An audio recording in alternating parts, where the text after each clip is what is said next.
all saw yesterday the flower massacre, Israel opening fire on desperate people in northern Gaza who were lining up early in the morning or late at night for flour, and then falsely claiming that the people who died were killed in a stampede, which is just such a malicious lie. This was yet another massacre carried out by Israel with the full support of the Biden administration.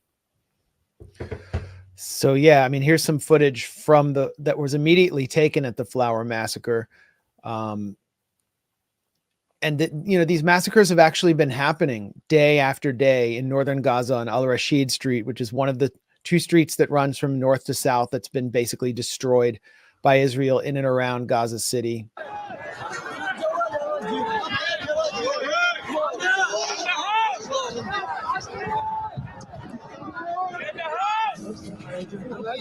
I mean, you can hear Israeli soldiers shooting.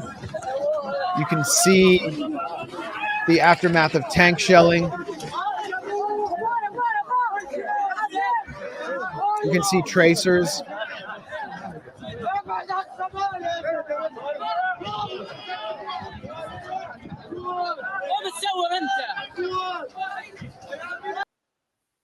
We can look at a few more scenes.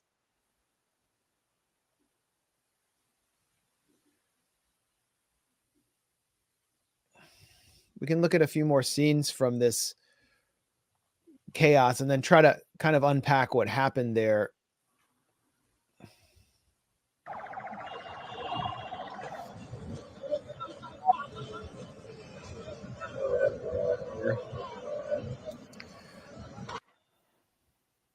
And well, look, I think you get the point. Israel is claiming that everyone died as a result of a stampede.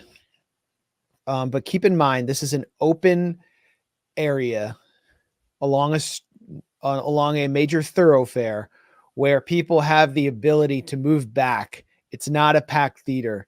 And if you look, just go on Wikipedia and look up stampeding deaths. There's a page for it.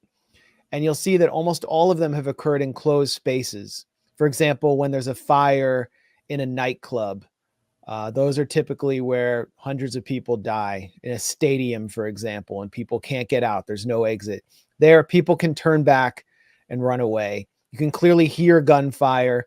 People were found dead with tank shrapnel wounds on their body. Those aren't stampeding wounds. And on February 25th, this is well documented. It was documented by the UN.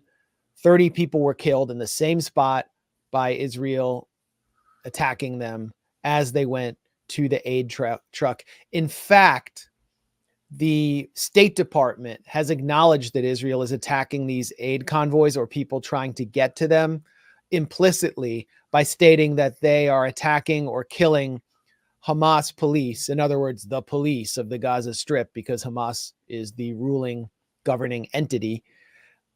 And as I've said in the past live stream, Matthew Miller, State Department spokesman, actually said that Israel has the right to hold Hamas accountable by attacking those police. And so when you start attacking the police, who now have to operate undercover and in order to maintain order, then you create the context for chaos, for criminal bands to come in, strip these trucks of aid, and then sell it back to the population at an inflated price, which is happening in Gaza for sure, because there's chaos, and the chaos is Israel is responsible for the chaos because it is involved in a regime change war, as we saw in Libya, as we saw in parts of Syria, as we saw in Haiti. All of these regime change operations and regime change wars have caused instability, chaos, and corruption. And then in the midst of it all, you have the Israeli military holding the population under siege and just killing them because, as Defense Minister Yoav Gallant said,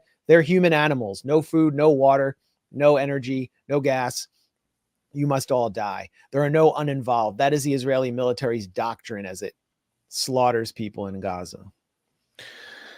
In terms of the victims, This is from the AP. Gaza doctor says gunfire accounted for 80% of the wounds at his hospital from aid convoy bloodshed. So 80% of the wounds that this one doctor treated were from gunfire. So the idea that this was a stampede is just such a complete lie. And here's the scholar Amal Saad, just expounding more on what you're talking about there, Max, in terms of Israel's strategy. She says, there are two reasons behind Israel's latest massacre of starving Palestinians. By deterring Palestinians from attempting to feed their families, it can raise its bargaining ceiling and use starvation and the withholding of humanitarian aid as a negotiating strategy.